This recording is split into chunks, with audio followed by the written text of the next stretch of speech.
Hello' everyone, কি খবৰ সকলোৰে? এয়া দেখিছানে আজি কি বনাই আছোঁ?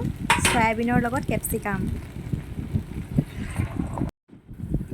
চয়াবিন কেইটামান লৈ পানীত এইদৰে অলপ সময় তিয়াই ৰাখিছিলোঁ। দুপৰীয়াৰ সময় যিহেতু টেপৰ পানীখিনি ইমানেই উতলা গৰম আহিছে নহয়, অলপ টাইম ভিজাই ৰাখোঁতে কোমলিয়ে গ'ল। এক্সট্ৰাকৈ আকৌ গৰম পানী কৰাৰ কোনো প্ৰয়োজনেই নহ'লে। এয়া ধুনীয়াকৈ কোমল হৈ গ'ল। এতিয়া পানীৰ পৰা টুকি দিছোঁ।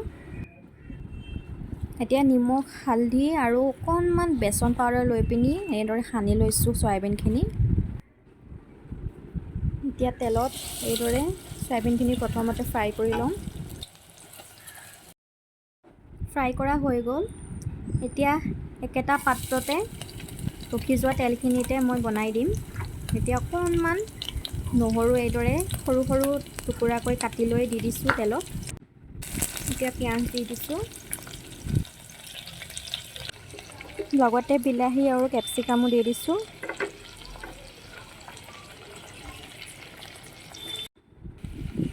এতিয়া অকণমান আদা পেষ্ট কৰি থৈছিলোঁ, আদা দি দিছোঁ।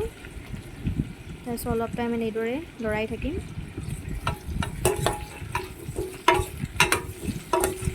দুটামান কেঁচা জলকীয়া দি দিছোঁ সৰু সৰুকৈ কাটি লৈ। এতিয়া অলপমান টমেটো চচ দি দিছোঁ।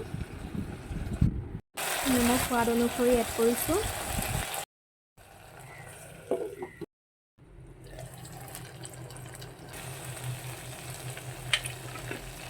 এতিয়া চয়াবিনখিনি দি দিছোঁ।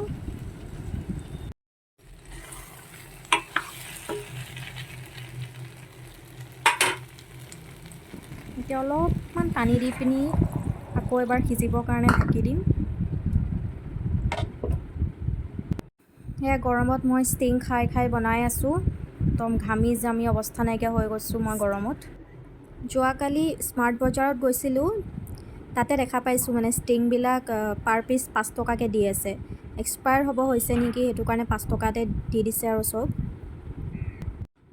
এইবিলাক খোৱাটো ভাল নহয় বুলি জানিও আকৌ নিজে 2টা বটল লৈ আনিছোঁ।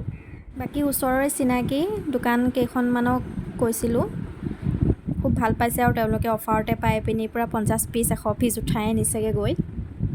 বাকী মোৰ চয়া চিলিটো কিমান ৰেডি হৈছে চাই লওঁ। বাহ, হৈ গ'ল।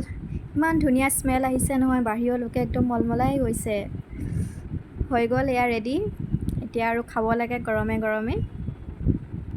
আজি পিছে এই ৰেচিপিটো মই প্ৰথমবাৰ ট্ৰাই কৰিলোঁ। আপোনালোকে চাই কেনেকুৱা পালে এবাৰ জনাবচোন কমেণ্ট কৰি। আজিলৈ আহিছোঁ তেনেহ'লে, পুনৰ লগ পাম অন্য এটি ভিডিঅ'ৰ লগত। Bye bye.